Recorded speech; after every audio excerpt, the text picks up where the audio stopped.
This is going to be part 1 of my messy DTI hot takes, and this one will be controversial for sure. It has to do with the topic of people saying that DTI is money hungry / greedy, and the simple fact that, in part, I agree. But I don't agree for the reasons that maybe everybody else agrees. I don't agree for the things that you're thinking of, such as the different game passes or the different features that you now have to pay for with Robux, or the introduction of the fuck-ass reward system that still has no rewards, but yet and still you can pay to restore it with Robux.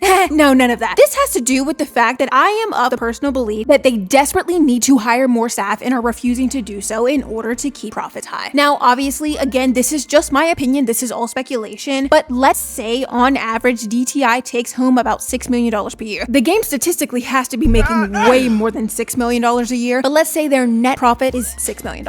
Now, given that they only have 20 devs and the cost necessarily of hosting and maintaining their game is very low, since it costs $0 to host a game on Roblox, let's estimate they're spending maybe $500,000 to $1 million on keeping the game up and running. And let's say they're spending maybe $2 million collectively on all the different salaries for all their different devs. That would still leave them with a profit about $3 million a year. On the estimate, on the low estimate that they're making $6 million a year, that would give them still a $3 million profit. More than enough money to hire maybe, I'd say 5 more people to the team. More than enough money to hire them. And you know why? Because it is becoming quite clear throughout the various updates that they have been putting out over the last couple of months that they need help, and they need it desperately. Look at the monstrous disaster that was the Valentine's Day update release. And you know why? It's because they have like one specific dev that is carrying this entire game on her back, aka Dory. It's not like it's a secret. It's not like it's a surprise. It's not like this is some new hot juicy gossip. They know it. We know it. Dory knows it. Everybody knows it. Dory is carrying this game on her fucking back. Dory is the one making the vast majority of all the makeups, and if she doesn't make the makeup, everybody loses their fucking mind. She's making all the makeups. She exclusively makes all the makeups for the DLCs. She does the cover art for all the different lore, all the different gameplay, all the different quests. She makes and designs the cover art and the graphics for those. If there's any kind of new DLC dolls, she's designing the graphics for the boxes. What doesn't Dory do? Hell, if Dory could design clothes and if she could build maps, they'd probably have her fucking doing that too.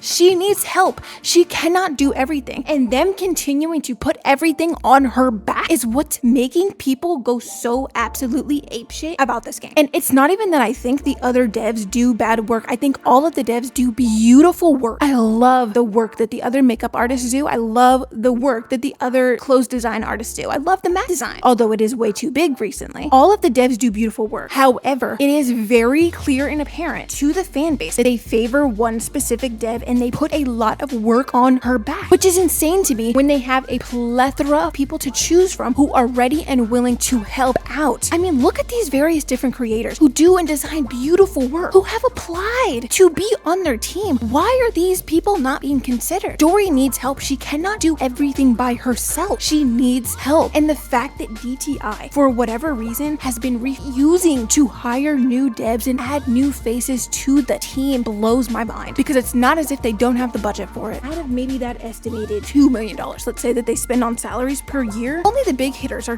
taking home, in the 6 digits. So that would maybe be your Zax, your Amoyas, your Thuyans, your Gigi. I don't know what the fuck Gigi does, but I guess Gigi for being the owner. And absolutely that better be Dory as well. But she needs help. She cannot do everything herself. And it's so clear based on the fact that the last couple of updates has been so aesthetic focused instead of quality of life focused that they are not putting their priorities where they need to be. And where the priorities need to be is hiring help. Hiring people who can actually help maintain the life and longevity of this game, because if they keep going the way that they're going now, your fan base is gonna die. And I hate whenever people do the old DTI's dying, DTI's dead hot takes, because that's statistically just not true. DTI has and has maintained a good solid core fan base, and they probably always will. However, it is way far from its heyday, and it is because people have been getting so fed up with the small little things that need addressing continuously being glossed over. There's only so many times you can throw out a fancy new fun mini skirt and ignore the fact that Style Showdown hasn't gotten an update in like 4 months. Ignore the fact that some of the items in this game are still bugged on the new and improved male rig that we got for some godforsaken reason, despite the fact that even this new rig has like arguably less items that are compatible with it. We need to be putting our priorities back where it actually matters. I'm so sick to death of everything being put on one person's back, and then everything that one person can't do suffers. Every other area, every other aspect that this one person can't contribute to suffers. And it's because because they don't have the proper team that they need. It's because they're refusing to hire people that need to be hired desperately. So yeah, I do agree with the take that maybe DTI is money hungry or they're getting kind of greedy, but it's not for the reasons that people think. It's for the purposes of seeing it from the viewpoint of them putting profit over the life and longevity and the quality of this game. The quality of what this game could be if they had a properly built staff and team to help them achieve this. Almost all of their staff are teenagers or young adults who are in school and busy. DTI is not their main priority. It's not their main focus, as it shouldn't be. They should be focusing on their lives. They should be focusing on their studies, but they need to hire people whose sole job it is to care about this game, and they're refusing to do that. And the longer they refuse to do that, the more, yeah, it is going to give money hungry. Yeah, it is going to give greedy, because why are we putting profit over the potential of what this game could be? And trust and believe, this is not to make the argument that they're not money hungry in other ways, or, you know, that we can't have discussions about the